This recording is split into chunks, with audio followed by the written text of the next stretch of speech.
whatever you call it, publicity. I don't know. I said, all right. So long as you don't prevent me from staying with him. Say, no, you can't stay. So they put the 14 man in the prison. And then say, me can't stay. Me sleep on the step. Right there. And talk to the man then for about 2 hours. That was leadership. Yeah. Leadership. Yes. I'm asleep on the step. And the morning now, the superintendent said, Mr. Charles, come inside here. We have reviewed the case, and we think that the men must behave themselves, and we're going to send them home. We're not going to charge them now. I'm going to ask you to make sure they don't block the road and they'll do this. I said, thank you, sir. So I'm sent for the men. And all 15 of us walk out of the prison. You understand? They wouldn't arrest me because they don't want to give me the chance to say me. So what happened So what happened with the story with you pointing gun at Michael Manley? No. So I started there. I got some money for those guys. And I said, I'll part.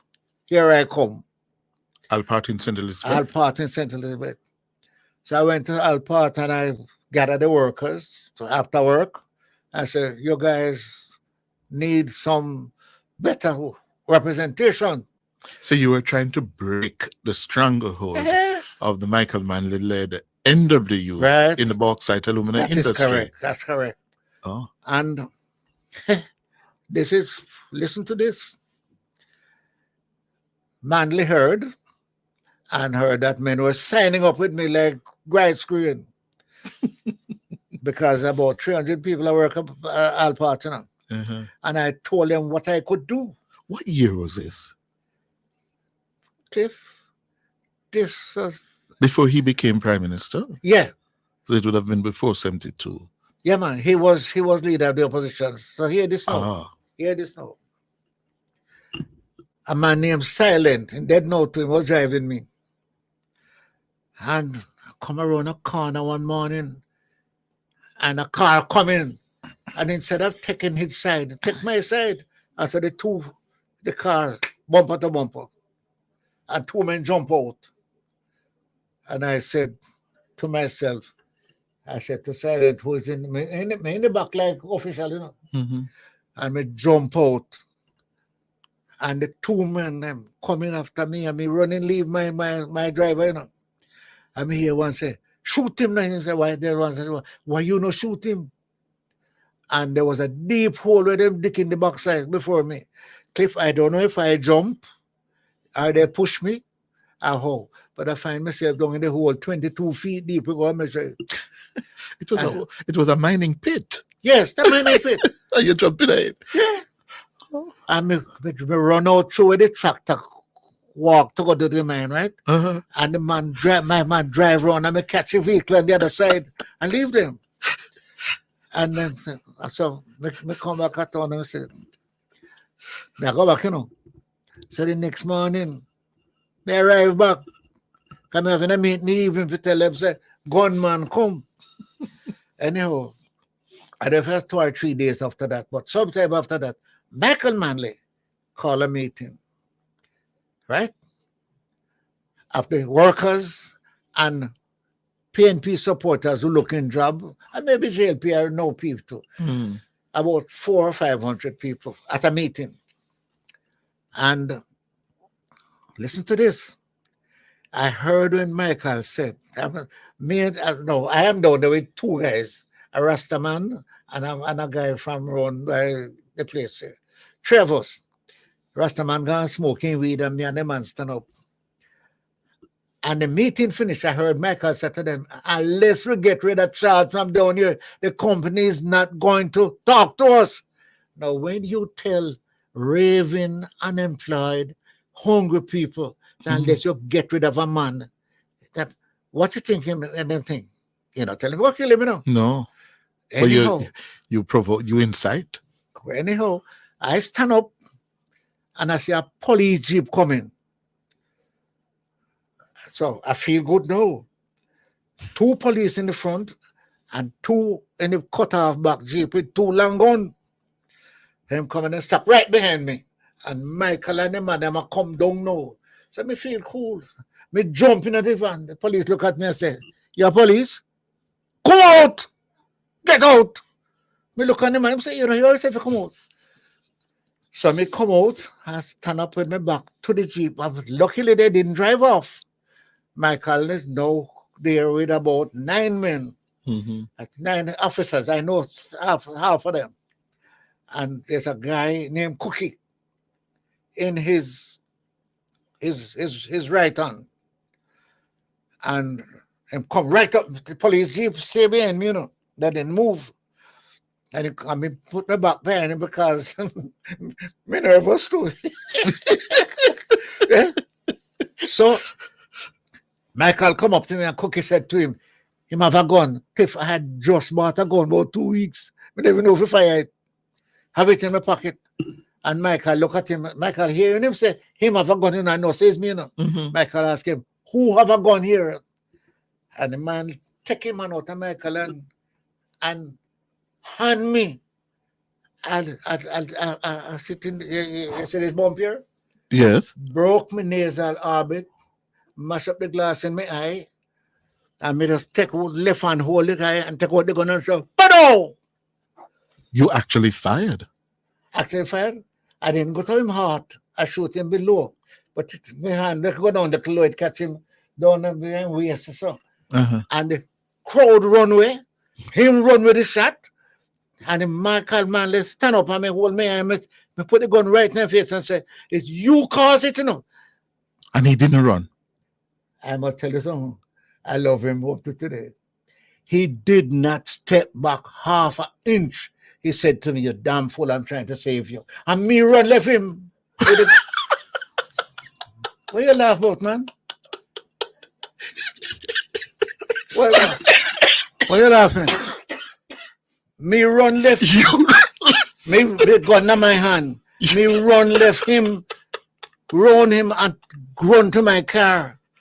I reverse at about 50 miles an hour. and when me reach per 3 foot, me know them believe say me gone right. Come and look back here. Every car are coming, car and people are coming. And when we reach, I said to myself, I'm not making a right turn. Because they believe me gone Mandeville and town. I make a left turn. I head for the Black River police station. With the eye bleeding. Because the glass broke in my eye and the bone broke. Right? I can't remember how I get to the police, how the police get me to Mandeville. But I got to Mandeville Hospital. And I remember the judge, the policeman was so nervous. When he must sound me, him hand a tremble. Right? Because him hear what's going on. Him say, "Mr. Charles, you have a bad problem in your eye. We can't treat here. We have to get you to Kingston." Right? I cannot remember how I got to Kingston. But I know that Carl Samuda was working at one of the bauxite company. I'm here about it. I don't know if it's Carl carry me to the university. So, but hold on. Why did you leave Michael when you had the gun in your hand and him never run? Right. And him a come towards you. Why did I run left him? Yes. But let me tell you something. I believe that my mother, prior, right, guided me through much of my problems. Because if I was stupid enough to have shot Michael Manley, I would have been dead. I see. Right? And that son of a gun, was a real soldier, Yeah. He never even moved one step backward. Everybody run left him. And I have a gun point at him. And him say, "You damn fool, I'm trying to save you." And me run round. He intimidated you. I don't feel intimidate him. He helped me. Because I run left him. And by the time I reach my car, the crowd start to come back. Stone and fling it, stone and come. So you ran to protect yourself. Well, hear this now. When I was at hospital or at university, about 1 a.m., a nurse, I've never met her again. It's an Indianish nurse with one of her jaw have a mark, a birthmark. Whole jaw have a birthmark. So it's easy to identify her. I have never met her again. I don't know whether she's alive or dead. She knocked on my door and said, Mr. Charles, 2 men just came here. Said they are your men. They want to see you. They didn't look like your men. So I told him, you're gone to a different hospital. And them say, all right, and I'm gone. Oh. The man then come for me, you know. Oh, wow. Yes, sir. So I've always You have had some near misses. You have had some near misses. Yes. But it's because I pray. And because my mother prayed. So let me ask you, did you and Michael... But can I finish like a partner? Yes. So when I get out the hospital, the police in Manley called me. I should come to see them. Yes. And the policeman said to me, he has instruction from the DPP to arrest me. Oh. And to charge me for shooting with intent, shooting within so much of the road, about 5 or 6 charges. Right? And he's to arrest me. So I'm upstairs with the superintendent, and they don't him call a little constable from downstairs, like he would say, Cliff, come up here. Take Mr. Charles downstairs and arrest him and give him his bail. Right? When me first time come Mr. Charles, and I go downstairs, a little man look at me and say, why them not come in at this for Mr. Charles? Me no want in at this or something at all. Mr. Charles, go on. You arrest. Yes. Anyhow, to make us long story short, yes, the case called up in Black River. DPP from Kingston, a tall black man. I forgot what's his name now. Tough, rough looking man.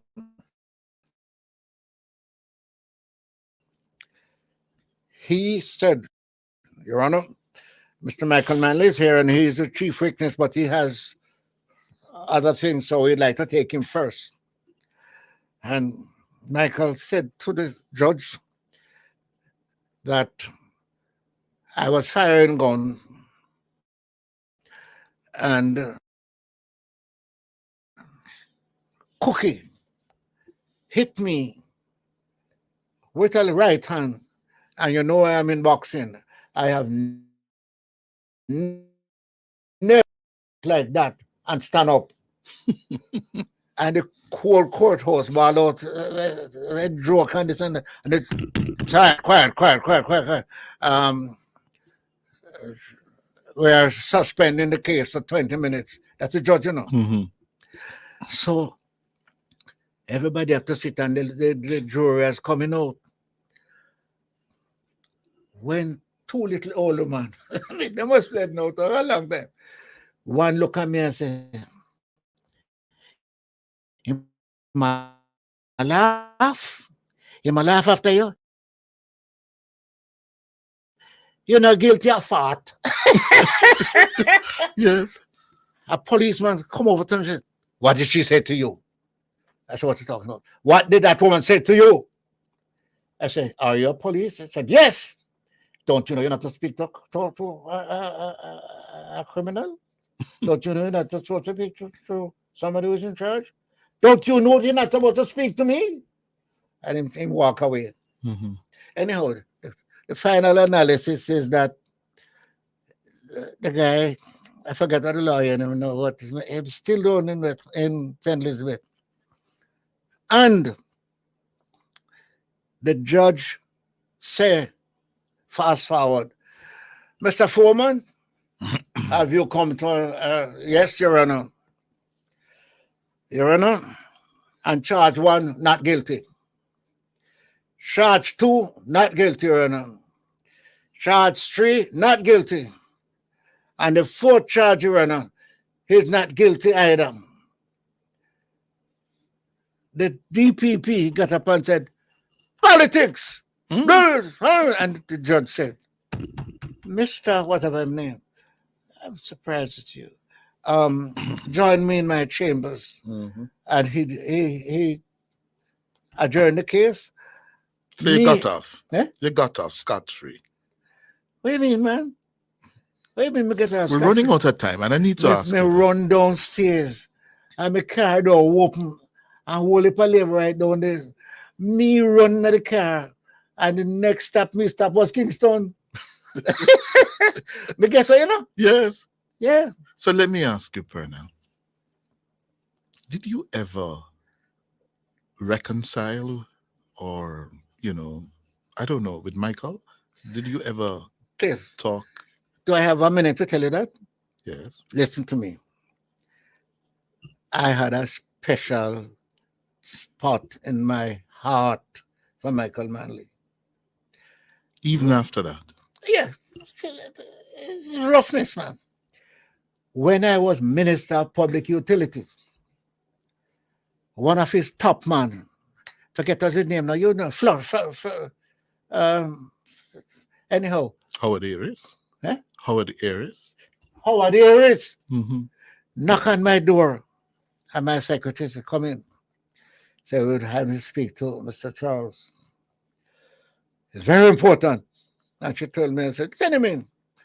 I said, Mr. Charles, I have just left Mr. Manley. He doesn't have very long to live, but he wants to speak to you. I said, no problem. I will come. He said, no, right now. I pack up my thing and me and him head up to where Michael was living around.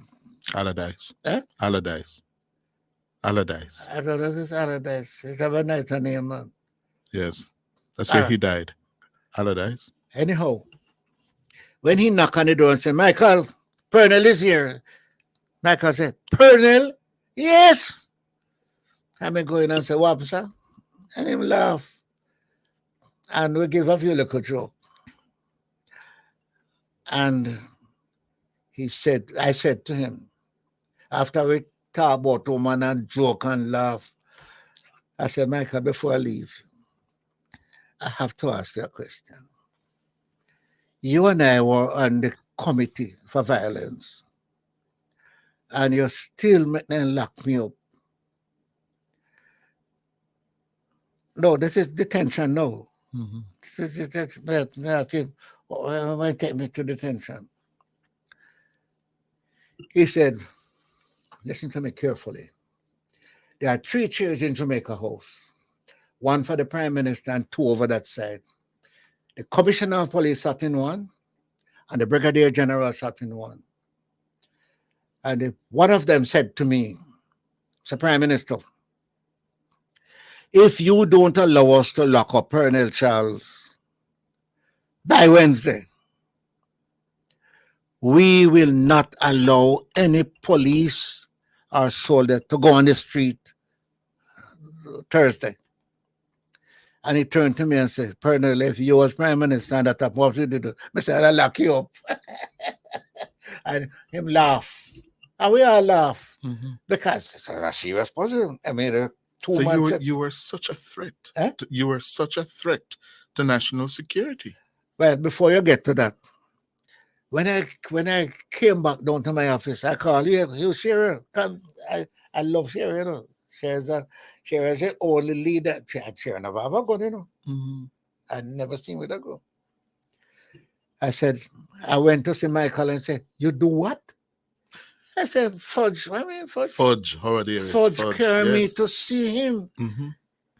And I asked him, why him detain me? And he give me the story I just give you.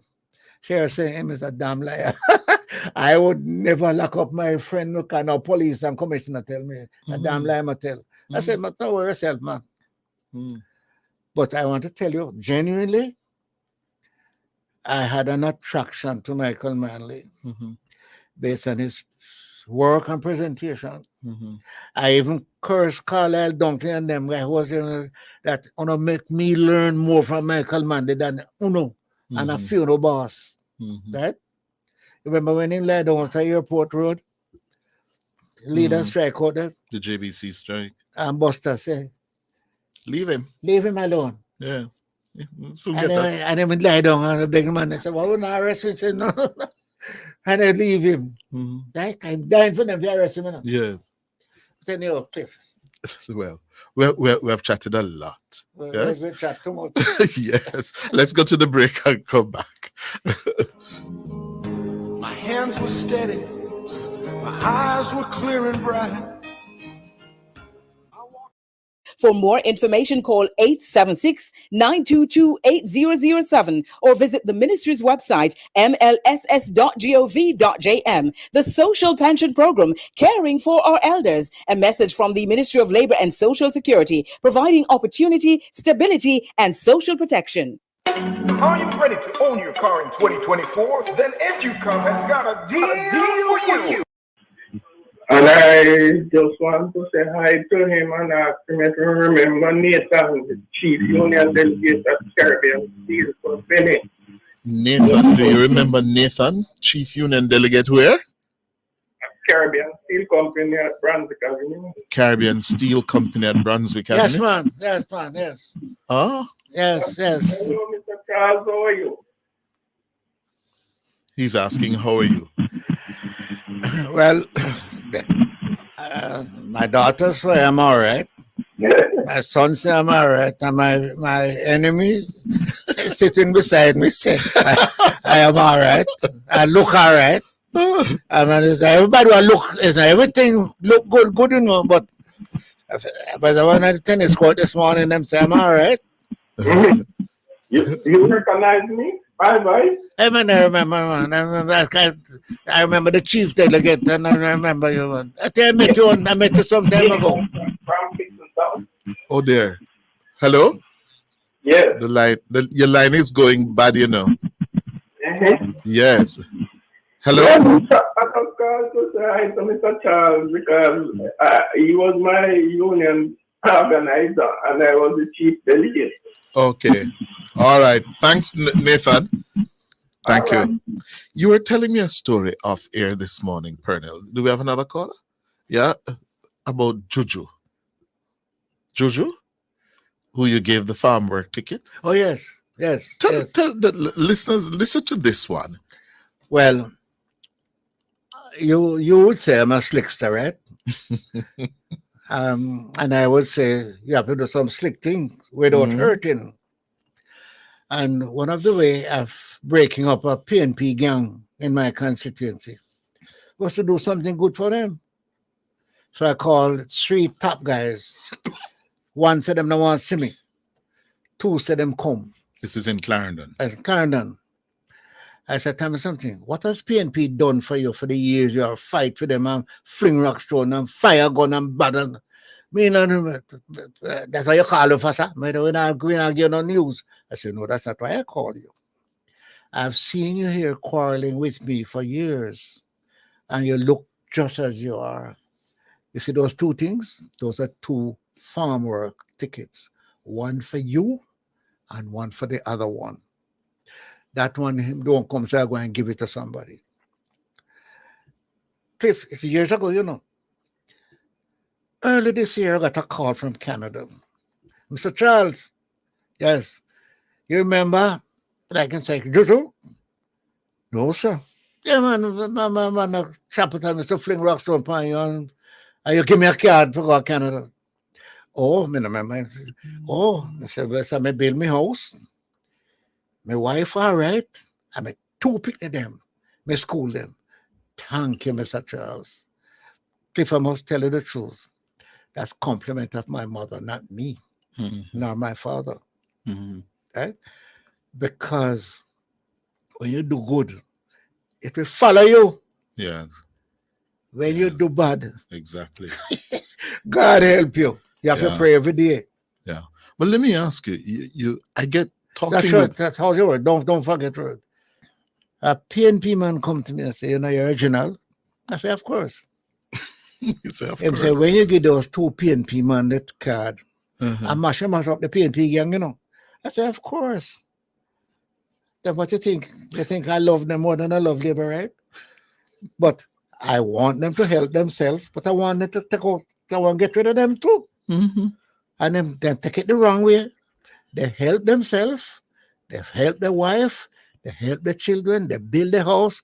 And I say, I teach, I taught myself a lesson that I am not to wait until I'm looking for somebody to get rid of. And that is why I have said to many Jamaicans, Cliff, I have hundreds of Jamaicans who are better off today because I have made a sacrifice. Homes, jobs.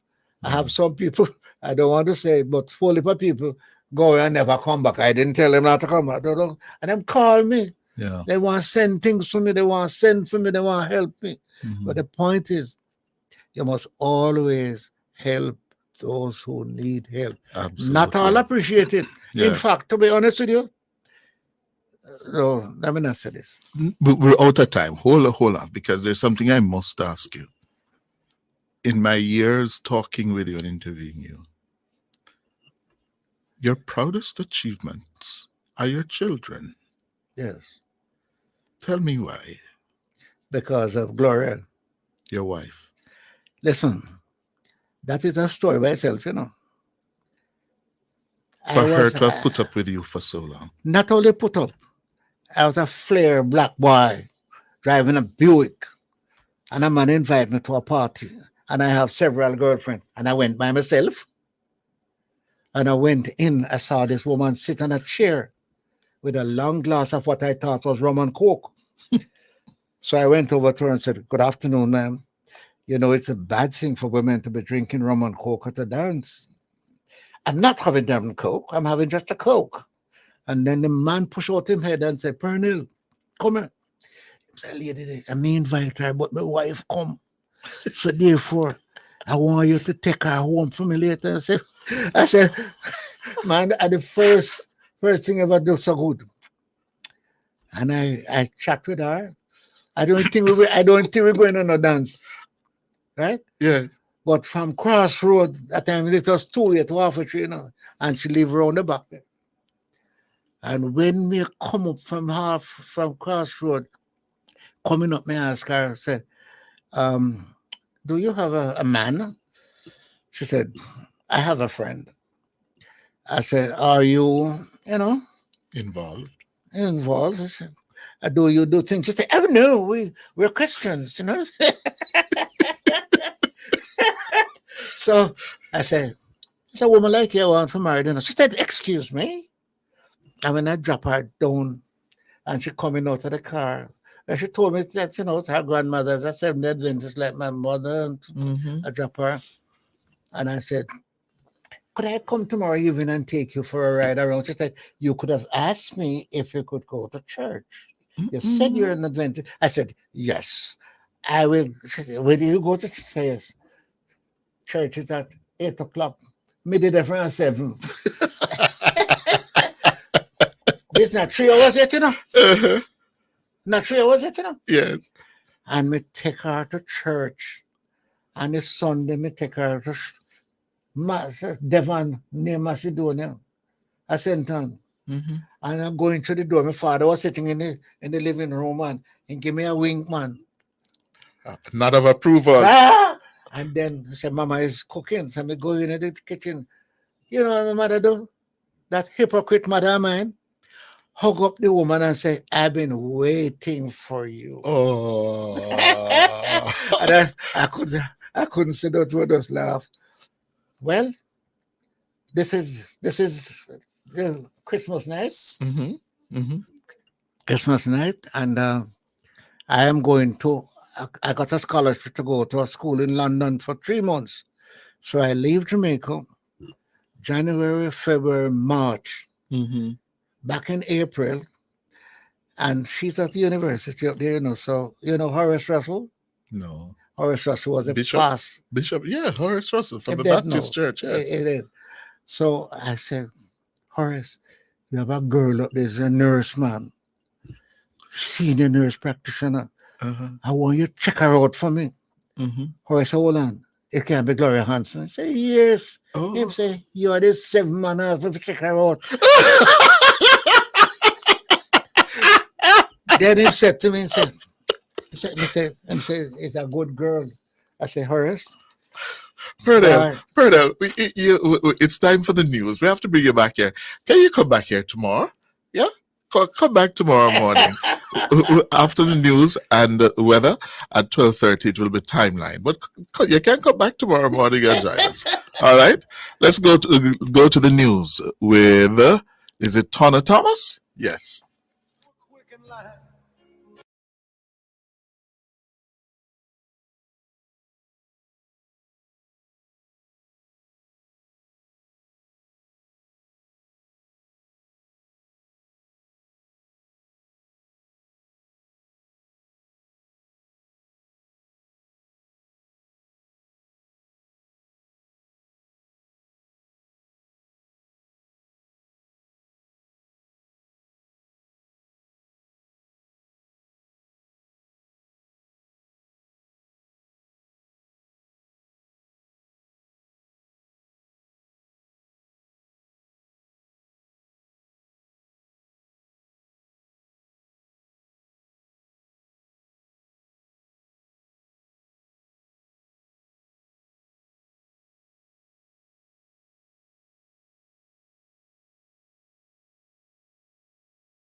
from East Kingston and Port Royal, and he didn't even look up when I told him about the additional CMU buses and the additional buses for Norman Manley Airport and Port Royal. But you know I always look after you, right?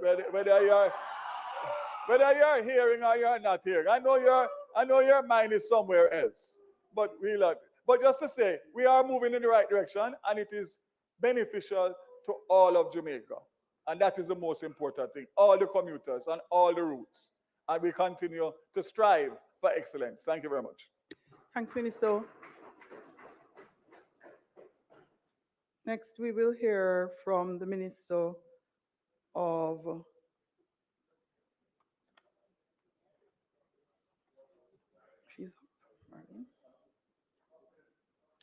the Minister of Legal and Constitutional Affairs, member from St. James West Central.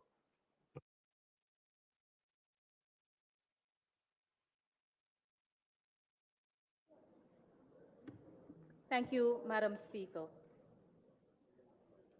This ministerial statement is to update the Honorable House and the people of Jamaica on the status of the work to reform the Constitution of Jamaica since my last presentation here on the matter on June 11, 2024, during the sectoral debates. Madam Speaker, I ask that the copy of the statement sent for distribution be checked against presentation. The first one I sent had some typo. I've since sent another copy, but even so, I ask that it be checked against presentation. I invite the Honorable House to recall that following Cabinet's approval on May 20, 2024, the report of the Constitutional Reform Committee, the CRC, on the transition to the Republic of Jamaica and other matters was tabled on May 21, 2024 as a ministry paper. Minister, a moment. Do you have a copy of your statement? Yes, ma'am.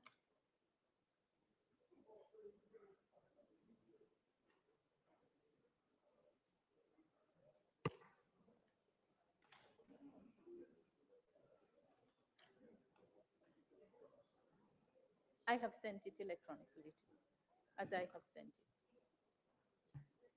Minister, I have sent it. Members, the Minister is seeking your indulgence. The statement by Minister has been sent to the members of the House electronically so that we may follow. Thank you very much, Minister. You may proceed. Thank you, Madam Speaker.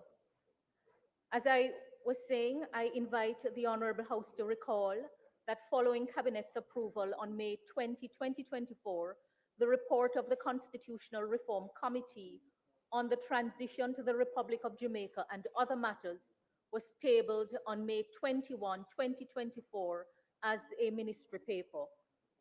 Since then, we, meaning the CRC and my ministry, have been tracking and paying very close attention to the feedback on the recommendations contained in the report. Cabinet had also given approval for the issuance of drafting instructions to the Chief Parliamentary Council to prepare the legislation required to establish the Republic of Jamaica and other matters. In particular, Cabinet gave approval for the enactment of legislation to revoke the Jamaica Order in Council 1962 and save the Constitution of Jamaica, which is at the second schedule, to effect its patriation, abolish the British monarchy,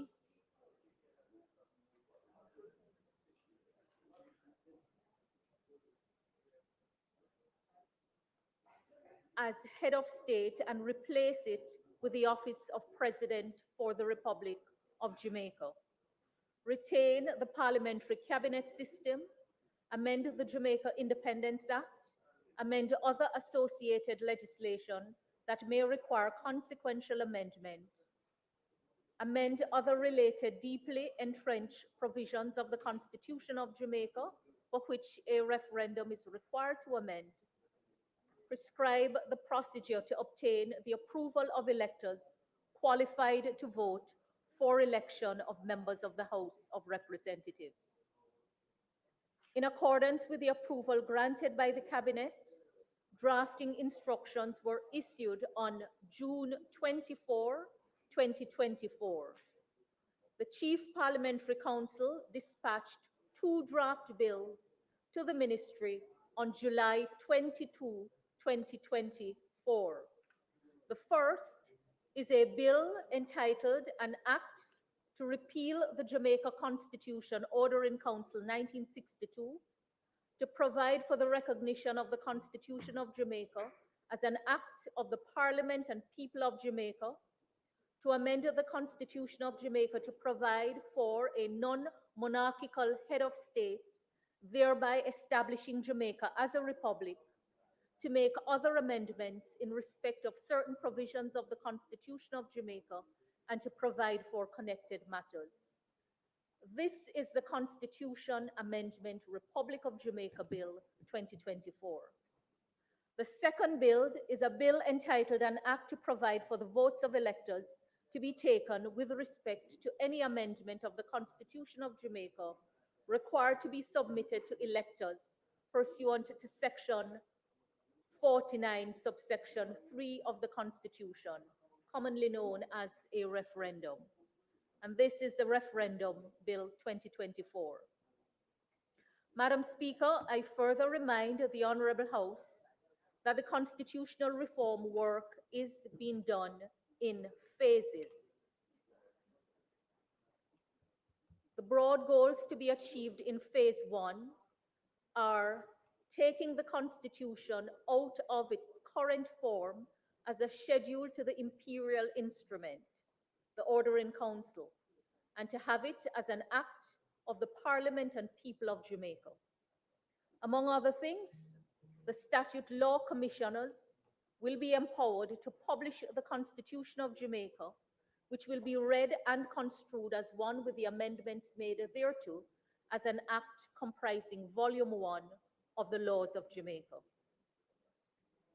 We have described this goal as the Jamaicanization of the Constitution. Beyond putting the constitutional instrument in proper form, the goal also includes the insertion of a preamble, and a preamble is generally recognized as a useful introduction to a constitution. The insertion of our national emblems and symbols, adoption of provisions of the Jamaica Interpretation Act as relevant and appropriate to replace the UK Interpretation Act of 1889 to interpret the Constitution of Jamaica. The words of enactment have already been modernized with the amendment to Section 61 of the Constitution and is now law.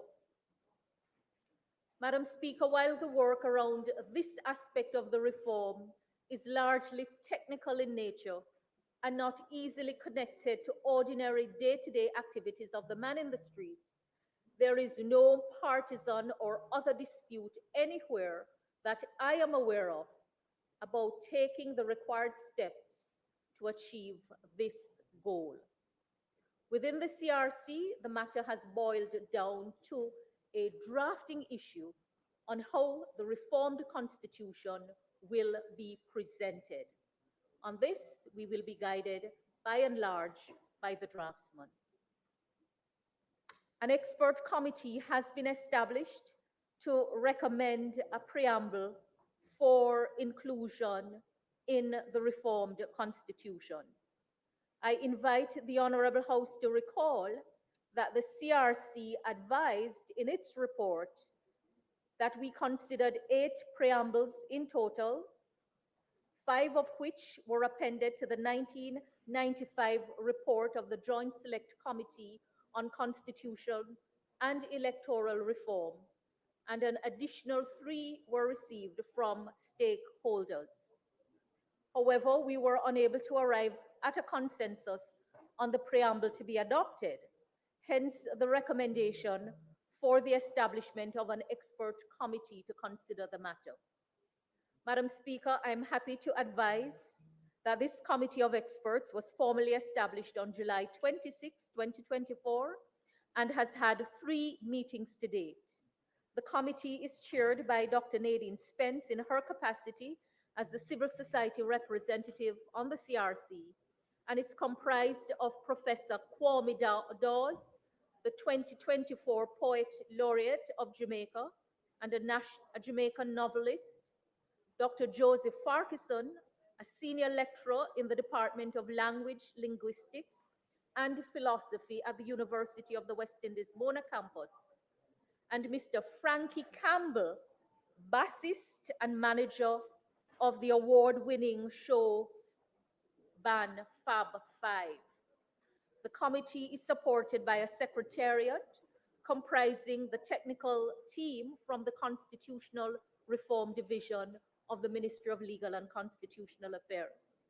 I am advised that the committee has since agreed to its terms of reference, has met thrice, and has produced a draft preamble which will be refined over the coming days and submitted to the CRC for consideration.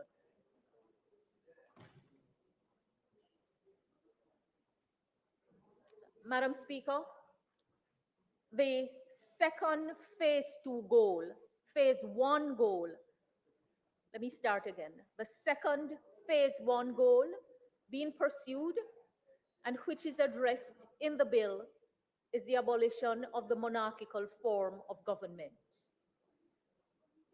There is no dispute of which I'm aware on the pursuit of this goal.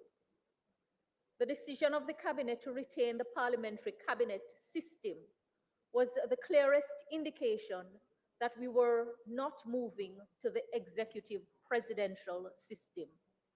The British monarch is to be replaced with a non-executive president as the formal head of state of the Republic of Jamaica. Madam Speaker, experiences worldwide have demonstrated that the executive presidential system often results in dictatorial, corrupt, and unfair governments. Even in countries with long histories of democracies, and we can name notable ones not too far from us, there has been evidence of instability and unjust and corrupt governments.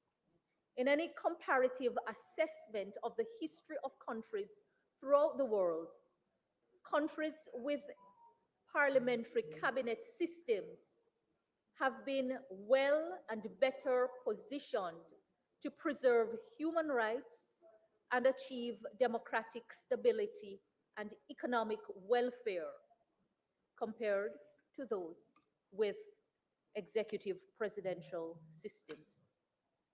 Furthermore, Madam Speaker, it is incorrect to regard the parliamentary system as purely one that was handed down by the British. Many countries that were not a part of the British Commonwealth have adopted, not inherited, a parliamentary cabinet system.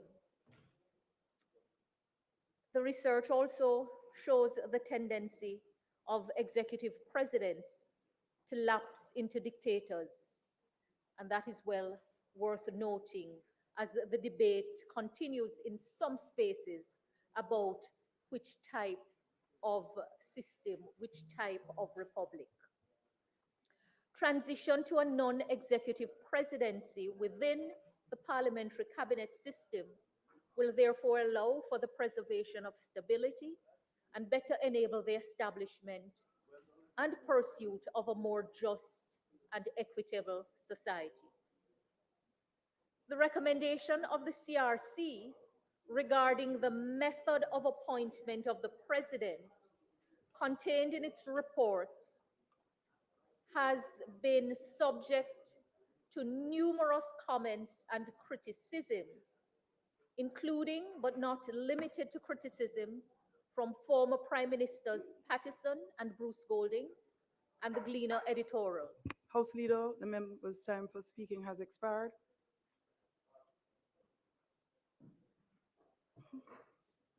Turn your mic on, please.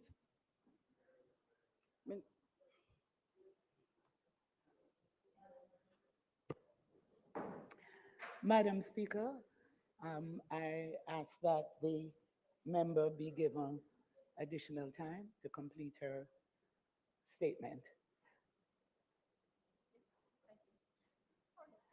Madam Speaker, I ask that she be given 5 minutes, be allowed to complete her statement. Thank you. Thank you, House Leader. The question is that the member be allowed an additional 5 minutes to complete her presentation. Those in favor? Those opposed? The ayes have it. Minister?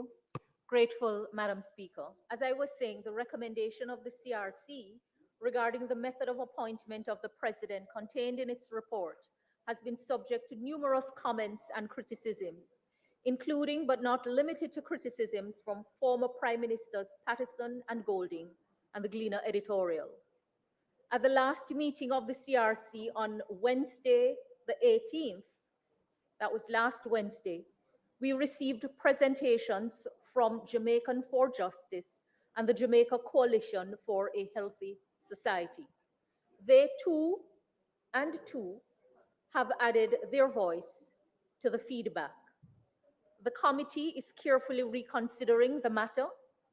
Dr. Lloyd Barnett has been tasked by the committee to formulate a revised recommendation for consideration and submission. We are also revising an aspect of the recommendation about the method to remove the President from office in direct response to comments from the Leader of the Opposition, Mr. Mark Golding. Since the tabling of the report, the CRC has convened 7 meetings on June 7 and 26, July 10, 14, and 31, August 28, and September 18. The Drafting Strategy Subcommittee has met twice on July 26 and August 21 to review the Constitution Amendment Republic of Jamaica Bill. This committee is jointly chaired by Dr. Lloyd Barnett and me. Alongside these meetings, the ministry's own internal team has met 5 times on August 12, 19, September 4, 11, and 19 to review the bill. The Drafting Strategy Subcommittee of the Constitutional Reform Committee is scheduled to meet next on Wednesday, September 25, 2024. That is tomorrow. After the review of the bill is complete, it will go to the Legislation Committee of Cabinet and thereafter to the Cabinet for approval for tabling in this Honorable House. A joint select committee will be established to review the bill and report to the House. And Madam Speaker, the process to debate and pass the bill is set out in Section 49 of the Constitution.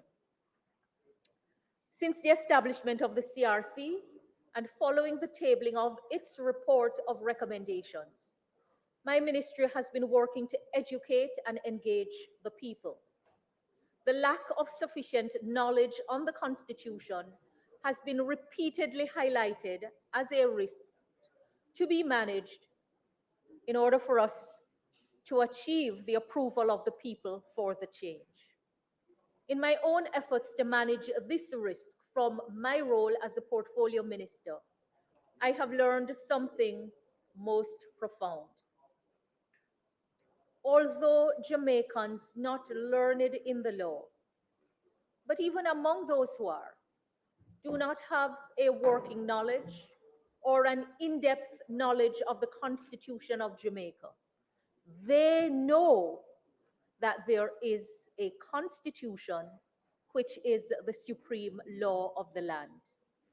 They know that the Constitution sets out the limits of the powers of government, and that where it is alleged that the powers have been exceeded or exercised wrongly, those who have the appropriate expert knowledge will take up their case before the court. So, Madam Speaker, the risk of the knowledge gap is being managed carefully. But make no mistake, even though the people don't know the content of the Constitution, They know. They know that there exists a constitution, and they know that it is the supreme law of the land, and they know that those who have the expertise will take up any matter where there is an alleged breach of the constitution. So, Madam Speaker, notwithstanding the limitations and the risks being managed, I should like to inform the Honourable House that the Legal Education and Corporate Communications and Public Relations divisions of the Ministry have executed numerous engagement activities within government and across government and the wider society. We have had meetings with ministries, departments, and agencies, including the Ministry of National Security, the United Pentecostal Church, Jamaica Full Gospel Churches. We have had online webinars, the Roman Catholic Church Group, the Jamaica Defense Force. We have had town hall meetings across the counties. We have had engagement with the Legal Officers Staff Association, the Jamaica Umbrella Groups of Churches, the University of Technology, the Micro Teachers College, the Shortwood Teachers College, the National Senior Citizens Corps, the Portmore Community College, Excelsior Community College, St. Michael's College and Seminary, the Jamaica Teachers Association, the Caribbean Maritime University.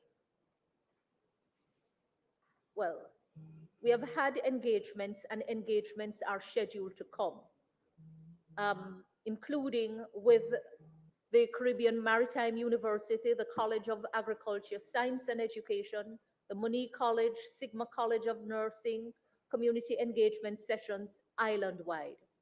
In fact, a series of community engagements will be implemented to deepen and broaden the education and engagement strategy, thereby enabling us to further reach the man in the street. And we have a new round of initiatives to commence on September 27, 2024, that will run through to April 3, 2025, all things remaining equal. Madam Speaker, this is the update to the Honourable House. The bills have been prepared, they are being reviewed. We are reviewing the recommendations against feedback also from members of the public. There are other matters that we have heard that should be pursued. But on these two goals, Madam Speaker, no disagreement has been expressed.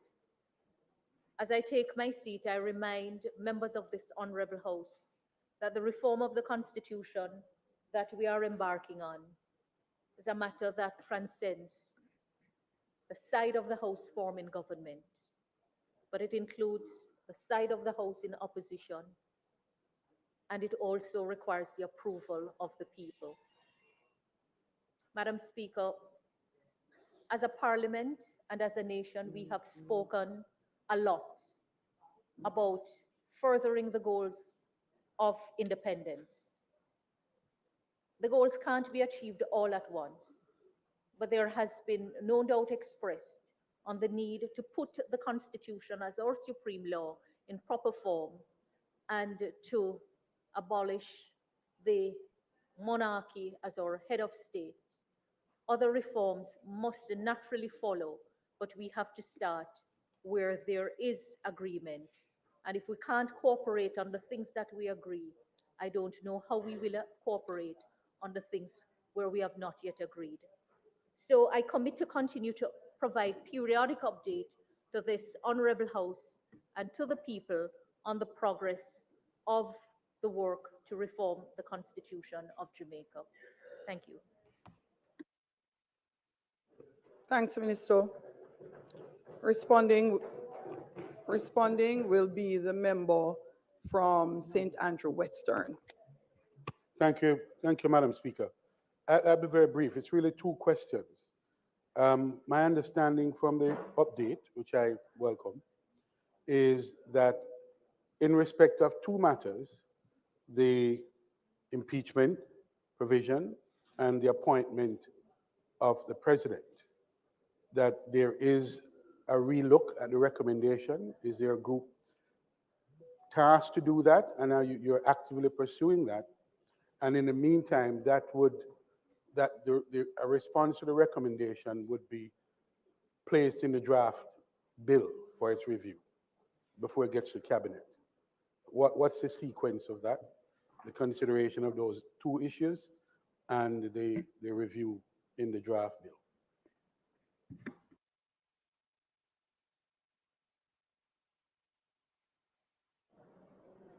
Minister. Member Hilton, I look forward to your presence at the next meeting of the Drafting Strategy Subcommittee, of which you are a member.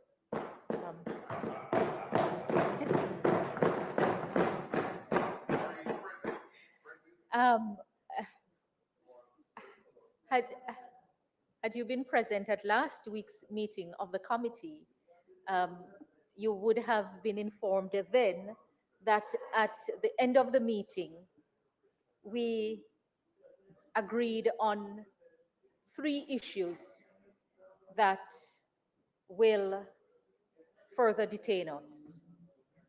The first 2 I mentioned in my presentation, one being the drafting issue of how the reformed constitution will be presented.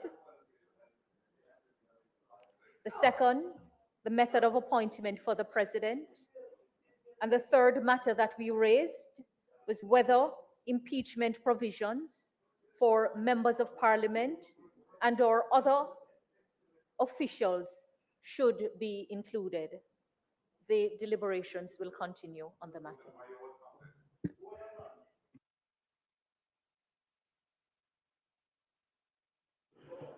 Members.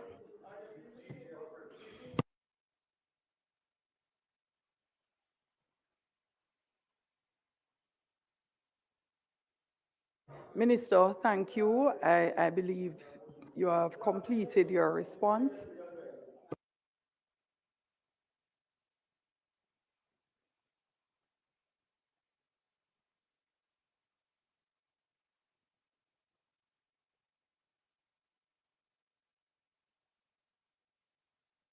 Member.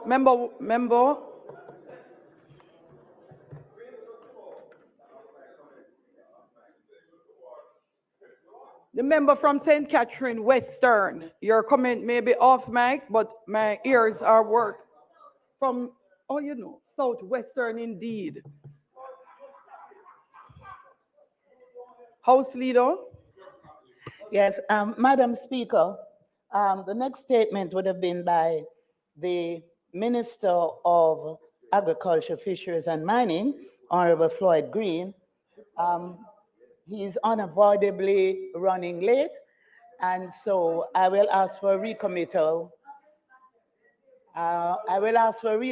Madam Speaker, when he gets here, if you could continue with the agenda items. Thank you. Thank you, House Leader. Members, back to business. Announcements.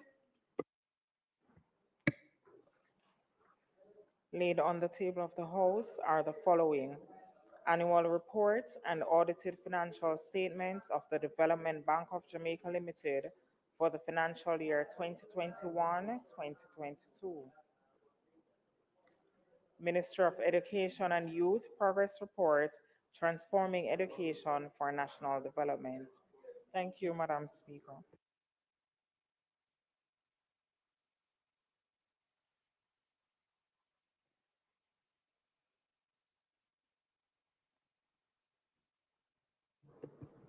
Bills brought from the Senate, petitions, papers, reports from committees, notices of motions given orally, questions and answers to questions. House Leader. It's just about 2 minutes past. We're just 2 minutes out. Madam Speaker, Honorable Darrell Vaz has response to question 4, which is on the notice paper. We're running 2 minutes behind schedule, House Leader. It's now 3:17. being a little after 3:15. So procedurally, Yes. Yes. So, Madam Speaker, I'm asking if the time being 3:17, I now move that the House be allowed to receive and answer questions at this time. those in favor? Those against? The ayes have it. Minister of Science, Energy, Telecommunications and Transport is expected to answer the questions posed by the member from Port Royal and East Kingston.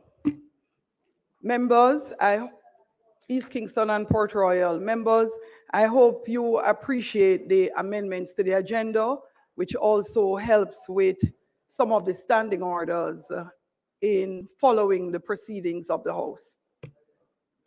Madam Speaker, I ask the Minister for Science, Energy, Telecommunications and Transport to answer the questions in my name.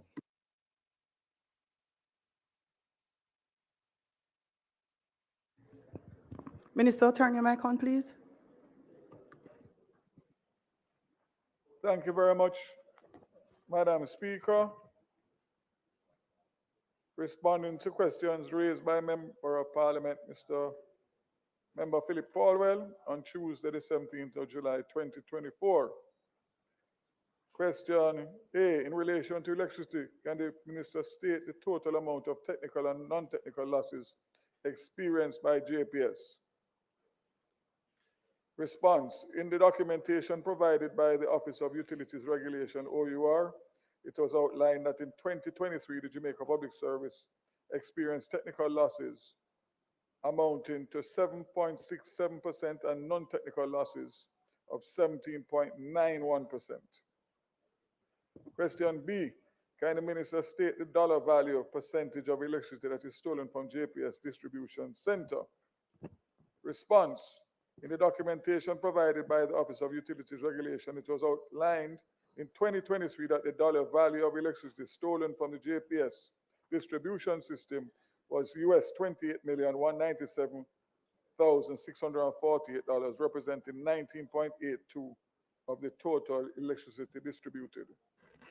Can the Minister state how much of the losses, both technical and non-technical, is paid for by the Jamaican consumer?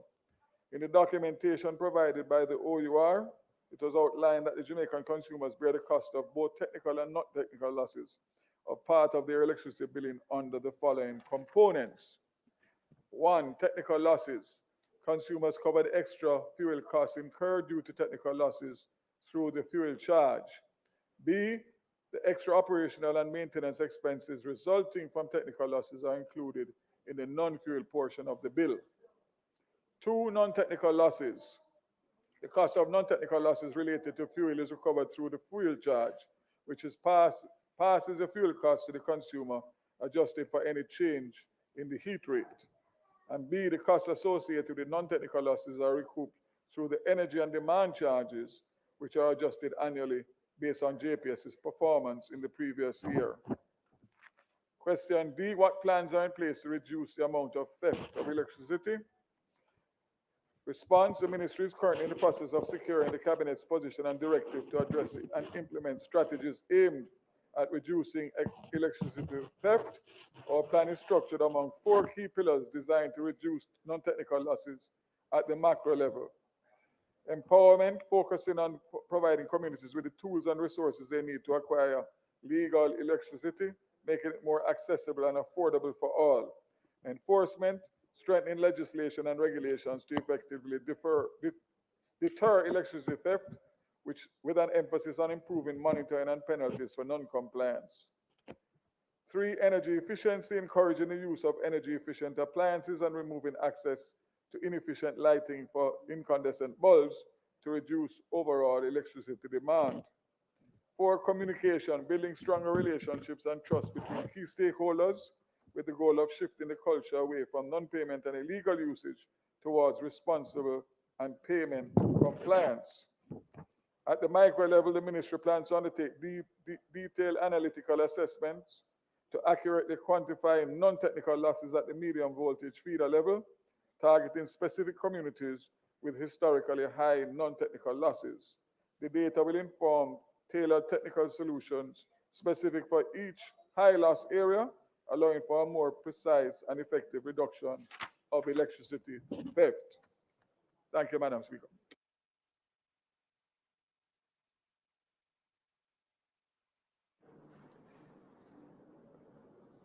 Madam Speaker, just a few follow-up questions Go ahead, member. to the Minister.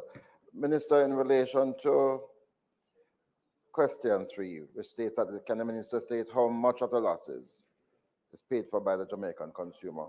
I'm not sure if we've gotten the correct answer, but can I ask you, is it true to say that 17% of what the consumer pays relates to the actual theft of electricity? That's correct, member. The information given to me here by the OUR states technical losses amount to 7.67% and non-technical losses, which would be theft, is 17.91. That being the case, Minister, we're seeing an increase in the amount of electricity theft for which a consumer has to pay. So, Minister, in light of the fact that while we're seeing this increase of money that the consumer has to pay, we're seeing an increase in the profits of the JPSCO. What is being done to deal with the consumer side of the problem, which is to get them to pay less for electricity theft? What is being done by the JPSCO to lower the amount of theft that consumers have to pay for? Thank you, Madam Speaker. It's good to finally see you being an advocate for the consumers, I must tell you. You were quite silent over the last few weeks. Your silence was deafening over the last few weeks between July and August. Madam Speaker, let us be frank and honest. The situation is based on the current license that the JPS has. They recover everything from the consumer. So the fact of the matter is, whether they have a very, very aggressive anti-theft program in place or not, it makes no difference to the bottom line. The fact of the matter is that this is something that requires not only JPS, but it requires all of the stakeholders, including the government, to come up with a comprehensive plan to deal with non-technical losses, which in essence is theft. The fact is, member, that we are moving there. We are working with our partners, the IDB and the World Bank, to assist us in coming up with a proper holistic approach. But as the Minister of Finance and I have discussed, it is going to take significant amounts of funding that will have to come from the government if we are to really tackle this. There is a commitment to do so. It's a matter of finding the fiscal space. But it is a matter that has been raised at the highest level, the Prime Minister, the Cabinet, and most importantly, the Minister of Finance. And we are going in the wrong direction. There's no ifs, ands, or buts. Non-technical losses are increasing rather than reducing. And at the end of the day, the consumer, each and every one of us in here, and who has a connection to JPS, pays the piper. So it is something that is high on my agenda. It is not an easy fix based on the geographics and, of course, the culture that we have. But I look forward to working with you and all other stakeholders in finding a solution and a commitment from the government to find the resources, the fiscal resources that are going to be needed to tackle this in a comprehensive manner. Madam Speaker, to the Minister, in conceding that the problem has gotten worse with greater theft, is the Minister aware of a private member's motion that I had tabled some time ago, almost 3 years now, providing specific proposals for lowering the amount of theft that is occurring, thereby lowering the price of electricity to the consumers, one. And secondly, in relation to the operations of NESA, can the minister state what is the situation with that organization, which had as one of its function the increased use of energy efficiency devices and also regularization of electricity in urban communities? Question number one, member, is I don't have a copy of that, and I would wish for you to provide me with one, and I'd be more than happy to discuss it in detail with you. And secondly, as we are aware, NESOL is closed, and that has been taken over by the ministry under Minister of State, Honorable J.C. Hutchinson. There is a program for rural electrification that continues. It is not funded to my expectations, but the fact of the matter is that the funds from NESOL did come back to the ministry, and you will recall that it went to the Ministry of Local Government and only came back to us last year in terms of the rural electrification program, and that is being spearheaded. And I have been out several times before Beryl, and there are some programs that are being done by JSIF, as you know, and JPS, but there still is a tremendous amount of communities that do not have proper electricity, and it is something that we are going to continue to advocate for additional funding. I'm even hoping that a possibility of getting some funds in the supplementary that is to come shortly, the first supplementary, to be able to continue that program.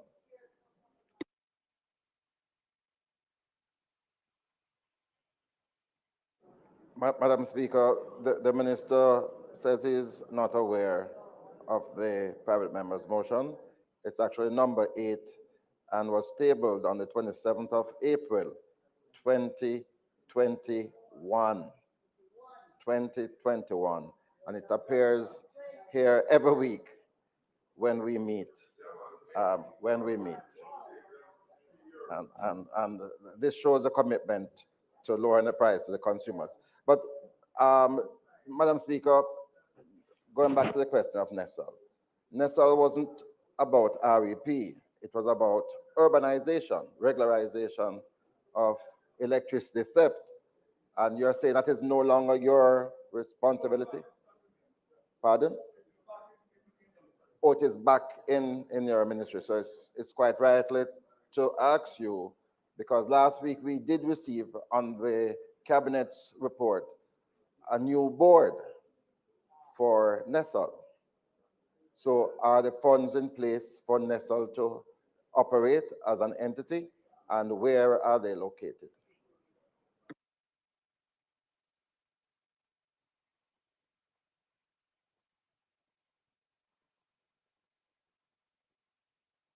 Member, I'd ask that you give me some time to research it and see exactly what the status is. And I'll get back to you on it. Thank you.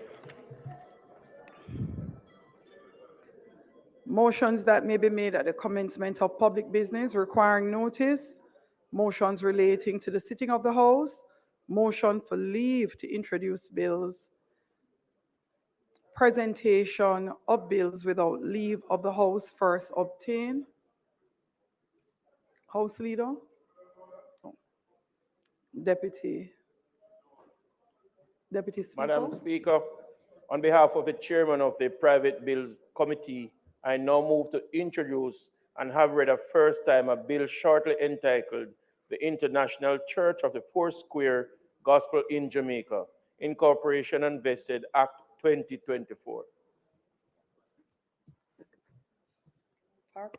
A bill shortly entitled the International Church of the Foursquare Gospel in Jamaica, Incorporation and Vesting Act 2024, read a first time.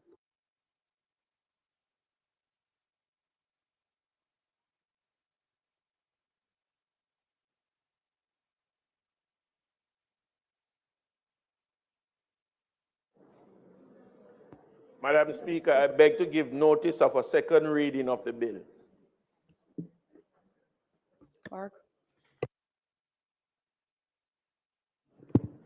Madam Speaker, before we go to public business, I beg to move for the recommittal of the item statement by ministers to allow the Minister of Agriculture and Fisheries and Mining to make a statement. May it please you, Madam Speaker.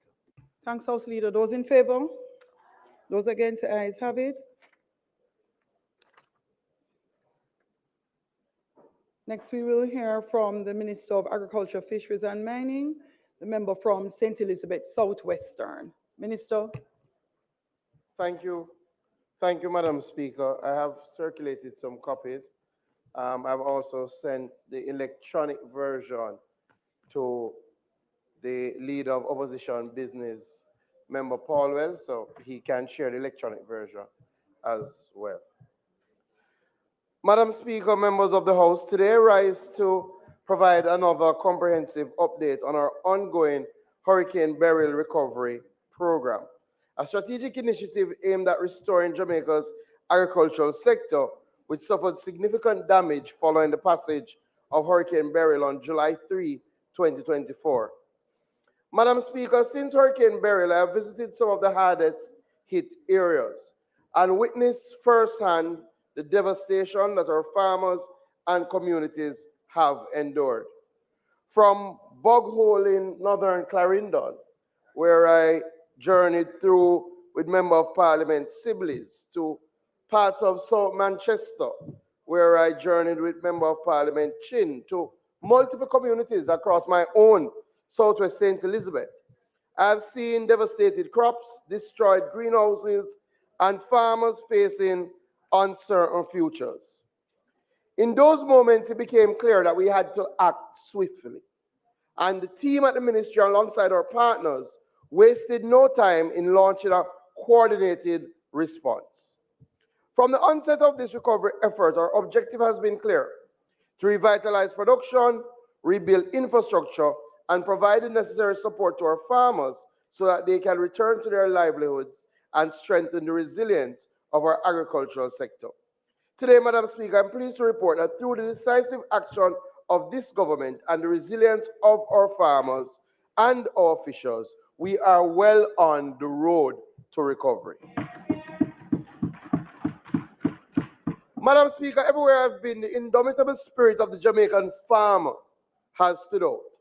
Whether it is Valentine Williams and Robert Powell, yam farmers in southern Trelawney, or Delroy Green in Clarendon, or Vaughan Ebanks from Pedro Cross, Flagaman, or the coffee farmers in Banga Ridge, Portland, or the fishers in White House and Parity, our Jamaican farmers and fishers have the most indomitable spirit amongst all our people. Let us celebrate and encourage them.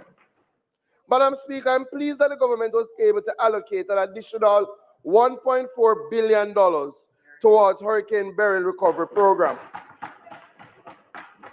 To date, Madam Speaker, almost $900 million has been allocated through the Rural Agricultural Development Authority to execute this program. These funds have been directed towards critical activities, including providing seeds, fertilizer, livestock, infrastructure rehabilitation, and technical assistance to our farmers. Madam Speaker, allow me to highlight some of the key achievements of the program thus far. 2 weeks after Hurricane Beryl, our team started the recovery effort. This is the quickest response of any government to any natural disaster of this magnitude.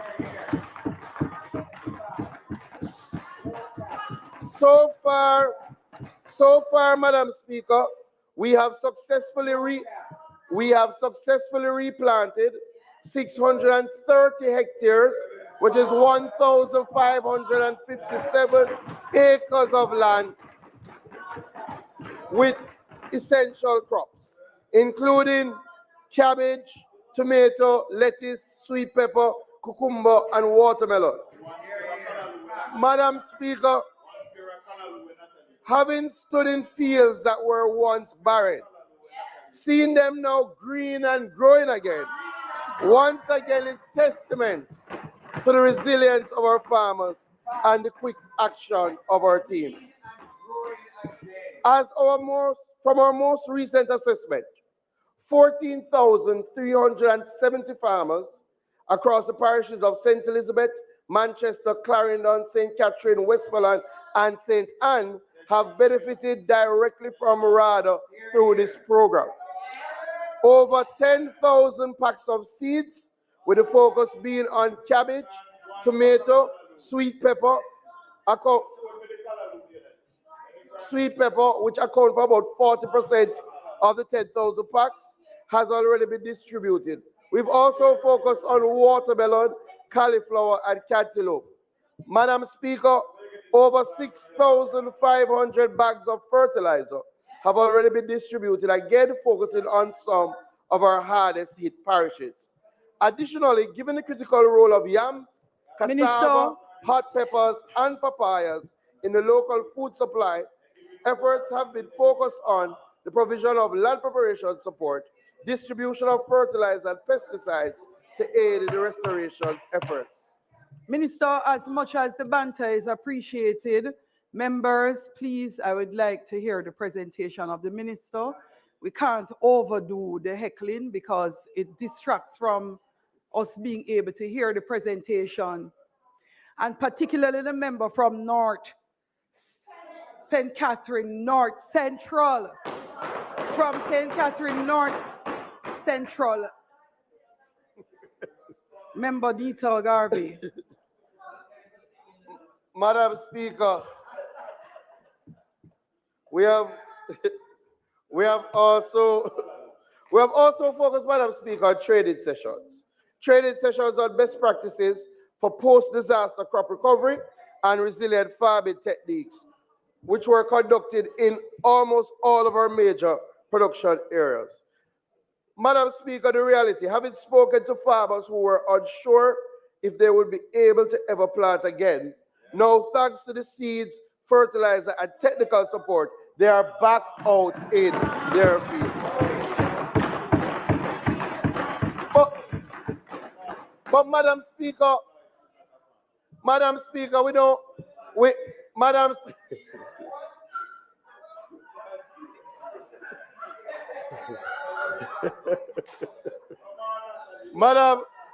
Madam Speaker, we don't have to banter about it, because Madam Speaker, the good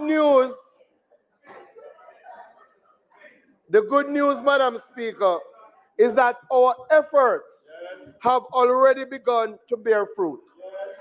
Last week, members, we actually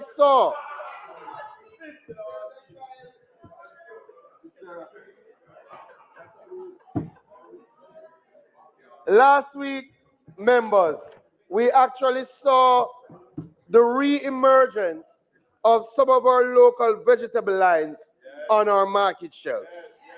That deserves a big round of applause.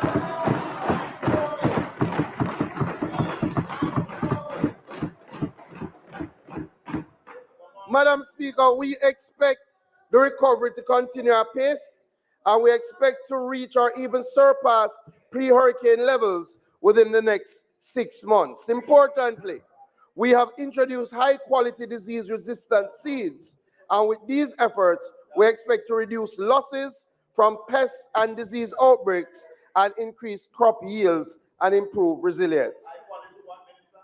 We've introduced high-quality seeds, and I'll ensure that the member from North Central, St.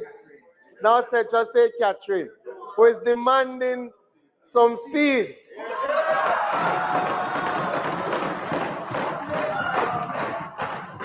as a good Minister of Agriculture, we will ensure that the seeds are planted.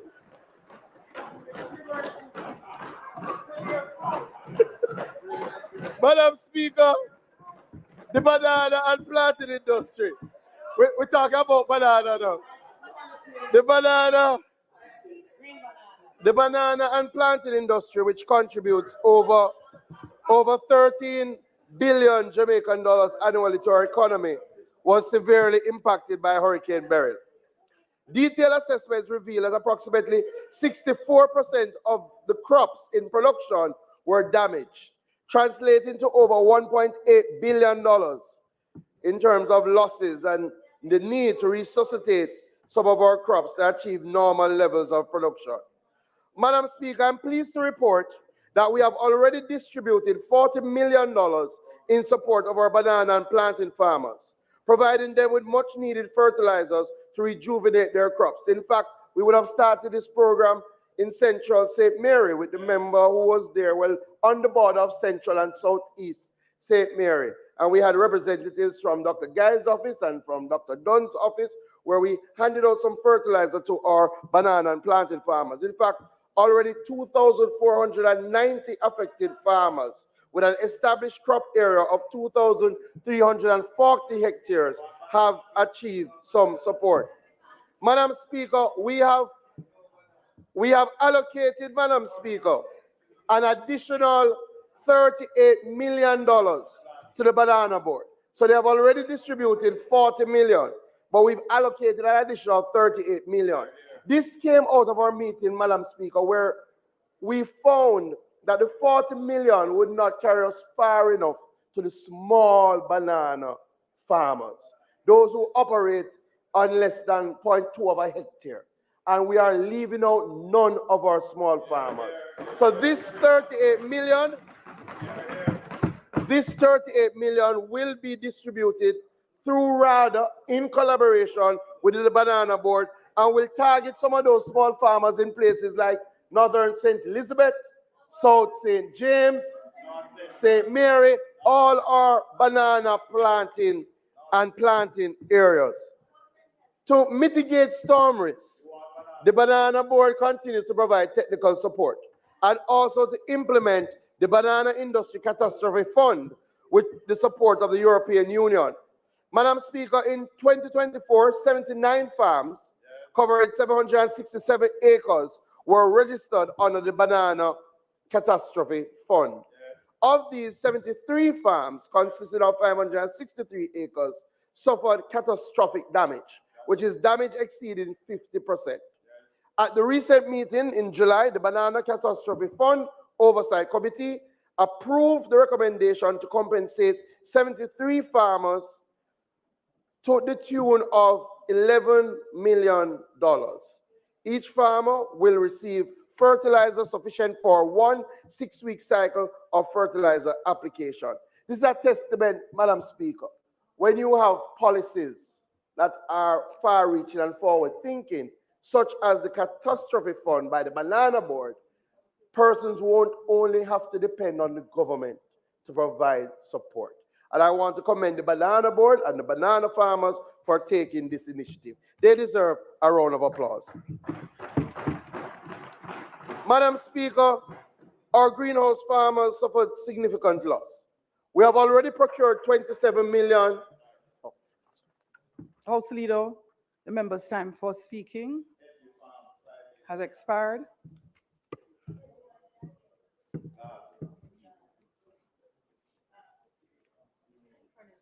I need about.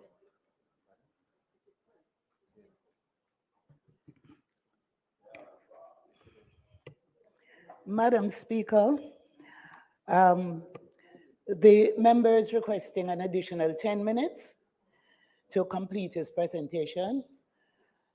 I ask if you would be generous enough to consider that request. Thanks, House Leader.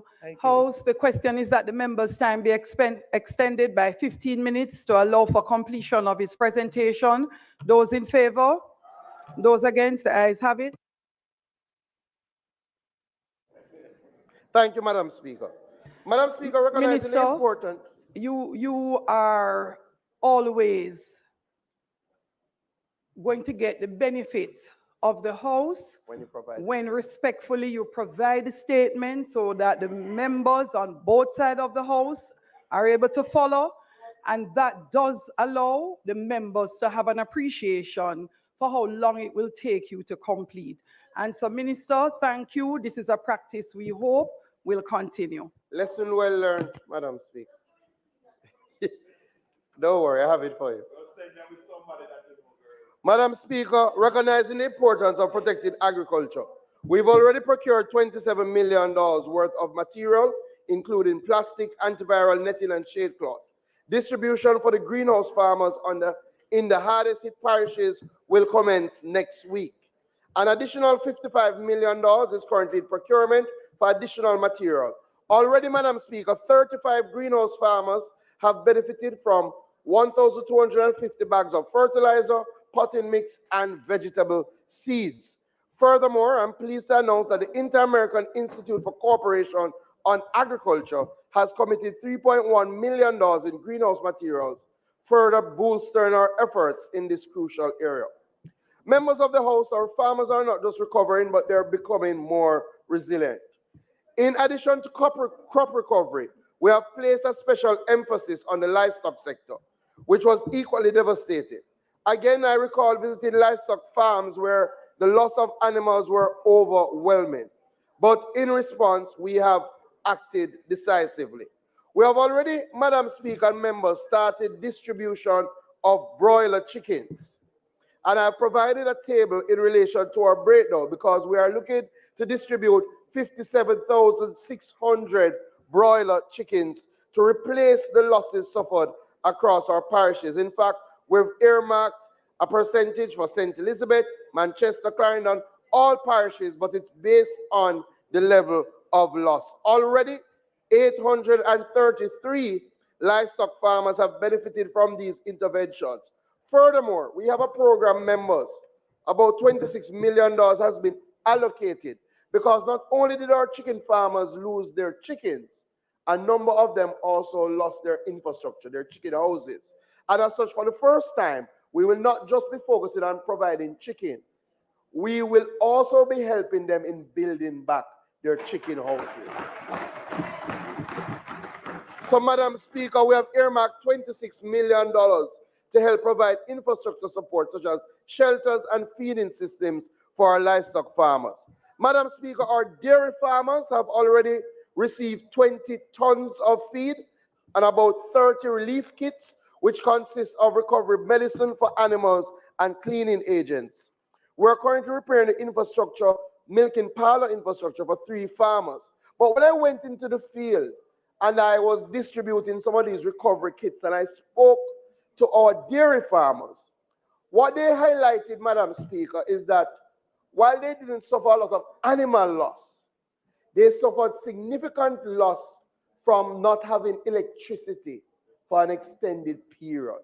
So even when they were able to gather the milk, they were unable to store and distribute the milk. That has caused about $10 million in losses to our dairy farmers, and that is direct loss to their profitability and their cash flow. So, Madam Speaker, I'm pleased to announce that the Ministry of Agriculture will be providing direct support to the tune of $5 million. 50% of the losses we will provide back to the dairy farmers in the form of direct cash grants to those farmers. Madam Speaker, we often overlook our beekeeping industry, but the truth is beekeeping is at the heart of agriculture because bees play such a critical role. As such, they're essential for pollination and honey production, and a number of our bee farmers lost their apiaries. We're providing $7.1 million in support to help our affected bee farmers. And we have broken this down as follows. We're going to be providing them with some supplementary feed in the form of sugar at about $5 million. We're going to provide $1.8 million worth of pollen supplement. And we're also going to be providing $200,000 to focus for a number of bee farmers on training. Madam Speaker, we've identified 51 roads to be done as part of our hurricane burial recovery program. And work will start on these roads over the next few weeks. These projects, Madam Speaker, are small road rehabilitation projects. So we have asked the teams to go out and where they have identified roads that have suffered some damage from hurricane burial, especially those farm roads which were done over the last few years. we've asked that that information be passed to us so that we can do some remedial work, because we do not want to lose the gains that we have made. So we've earmarked $70 million to treat with some work across 51 roads. We have gone to the Ministry of Finance and we have gotten an additional allocation of $200 million, Madam Speaker. And I'm sure you will be happy to know that we are going to be earmarking the majority of that additional support, about $130 million, to treat with roads in our Blue Mountain Coffee Belt. So to deal with some of our roads in East Rural St. Andrew, West Rural St. Andrew, parts of Portland, and of course parts of St. Thomas. They are long, long overdue. But members, I need to make this point at this juncture. So I've just spoken about 51 roads that we're going to do, and an additional 200 million. You know, in years gone by, when the affairs of the country were not properly managed, when you had things like Hurricane Beryl, and you had farm roads that were damaged, you would have to dip into your own farm road budget to treat with these new expenses. Under this Andrew Holness-led government, all of these repairs, all of these repairs that I've spoken to have not challenged our already $670 million farm road budget. So what this means in real term, members, we're going to do the additional 51 roads, but we have already earmarked 46 roads to be done. 21 of those roads have already been contracted.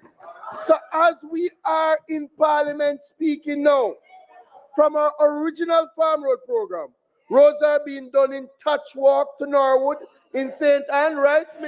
Roads are being done in Coca, in Northern St. Elizabeth, Adelphi Mountain in St. James, Stuart Mountain in St. Mary, and I saw a man post Road Phase 3 in Clarendon. That is happening as we speak. Madam Speaker, sometimes we don't play the impact of good government and good governance. When you manage the economy well, you can ride and whistle. We are riding and whistling, Madam Speaker. Madam Speaker, our coffee farmers are not being left out. JACRA has already distributed fertilizer and chemicals to over 400 farmers. We have started the distribution of our grafted cocoa plants, pimento seedlings, and coffee seedlings, and we have spent about $5 million thus far. This is part of a wider recovery effort where we've earmarked $50 million across coffee, cocoa, turmeric, ginger, pimento, and nutmeg farmers.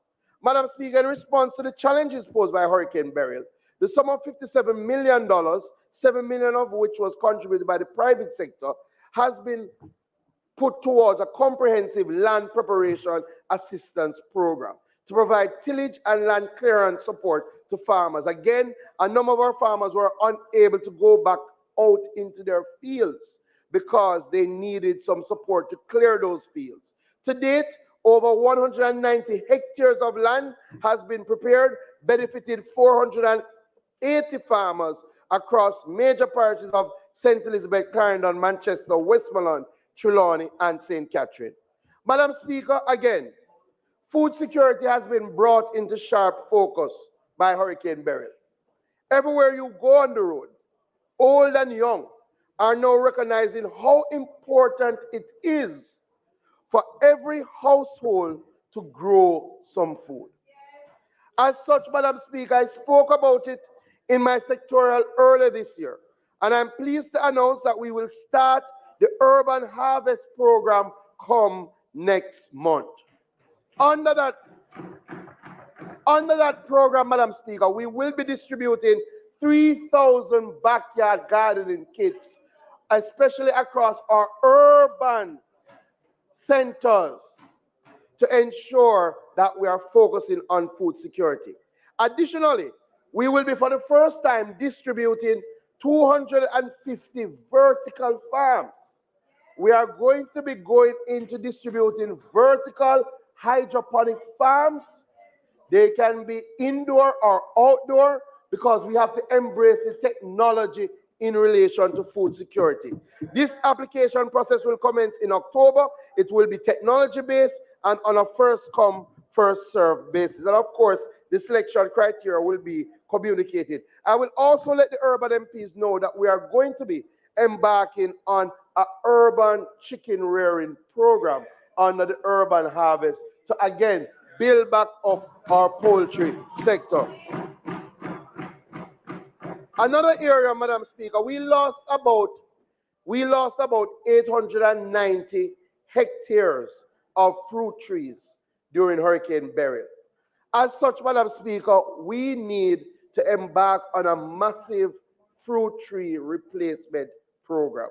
I want to work with our MPs in this regard.